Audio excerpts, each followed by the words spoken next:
Assalamualaikum warahmatullahi wabarakatuh. Saya Rahmat Santoso, PAI kelas C.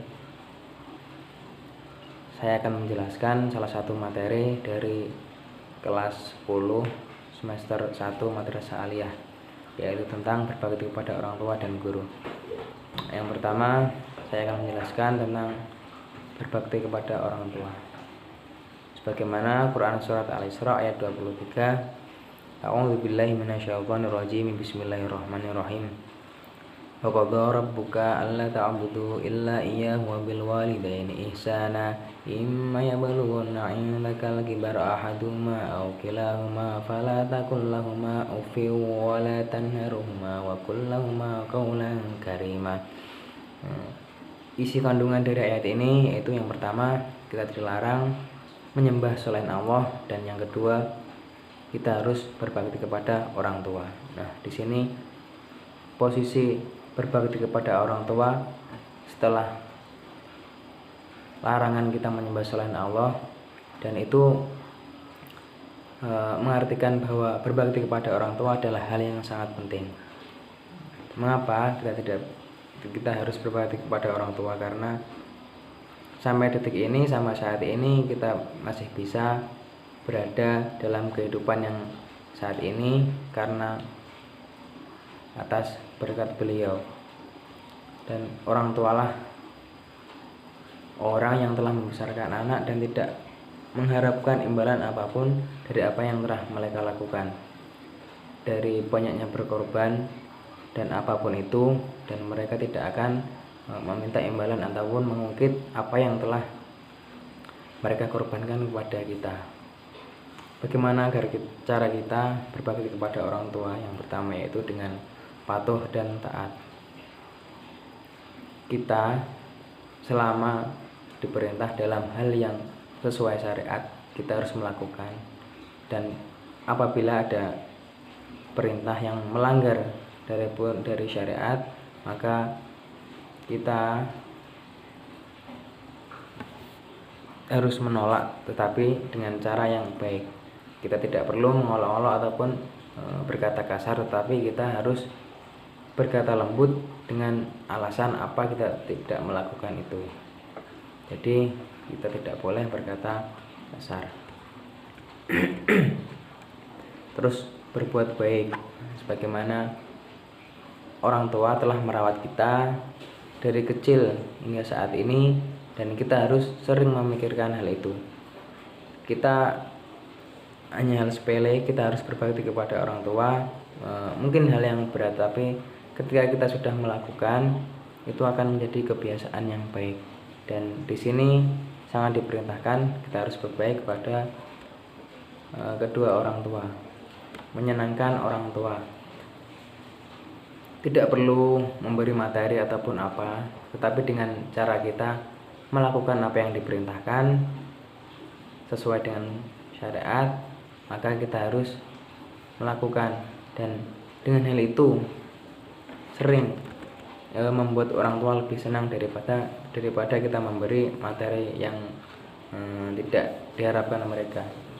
Bersikap santun, terus senantiasa mendoakan. Terus ketika ada orang tua yang sudah meninggal, maka hal yang bisa dilakukan yaitu dengan cara mendoakan agar kedua orang tua yang sudah meninggal diampuni segala kekurangan, segala dosa, dan diterima di sisinya. Terus kemudian melakukan ataupun meneruskan hal-hal yang mungkin hal yang baik dilakukan kedua orang tua saat masih hidup, dan merawat kemudian ataupun nguri-nguri apa yang sudah dilakukan kedua orang tua selama itu hal yang baik. Kemudian keutamaan dari berbakti kepada orang tua yaitu dibukakan pintu kemudahan, dibukakan pintu surga, lebih utama daripada berjihad di jalan Allah. Karena sangat pentingnya berbakti kepada orang tua, maka seperti ini keutamaan dari berbakti kepada orang tua.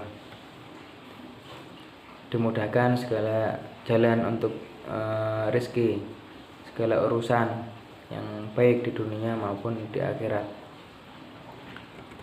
Karena berbakti kepada orang tua adalah hal yang sangat utama. Jadi sebisa mungkin kita harus belajar dan bisa menerapkan. Kemudian adab terhadap guru. Guru adalah orang tua kedua setelah orang tua kita di rumah. Karena guru telah banyak memberikan jasa kepada kita, memberitahu dari apa yang sebelumnya kita tidak tahu menjadi lebih tahu. Intinya guru adalah orang yang menghidupkan kita dari kebutaan. Caranya gampang. Yang pertama, ketika bertemu kita harus salam ataupun berbuat baik ataupun menundukkan pandangan. Jadi kita tidak perlu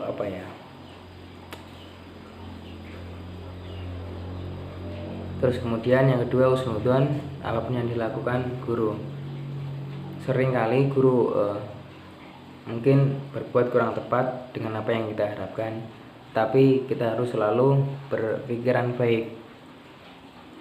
Mungkin guru melakukan ini karena ada maksud ini. Jadi kita harus berpikir apa tersiratnya dari perbuatan guru tersebut. Terus rendah hati dan hormat, intinya yang selalu sopan. Ketika berjalan sebisa mungkin kita di belakang.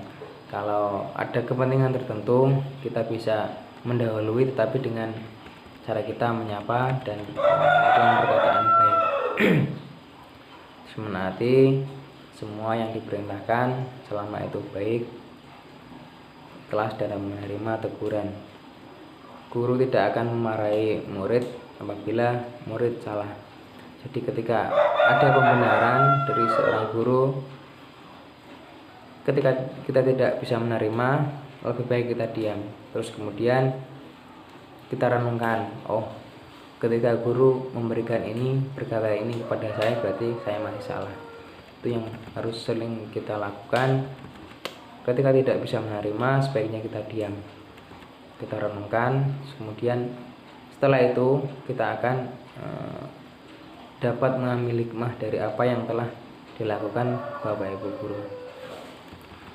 Terus keutamaan dari berbakti kepada guru, semoga kita mendapatkan ilmu yang bermanfaat, masa depan yang lebih baik, kemudian menjadi orang yang lebih bermanfaat baik dalam agama, dalam masyarakat, dan juga bernegara. Mungkin itu saja yang dapat saya sampaikan, kurang lebihnya mohon maaf. Assalamualaikum warahmatullahi wabarakatuh.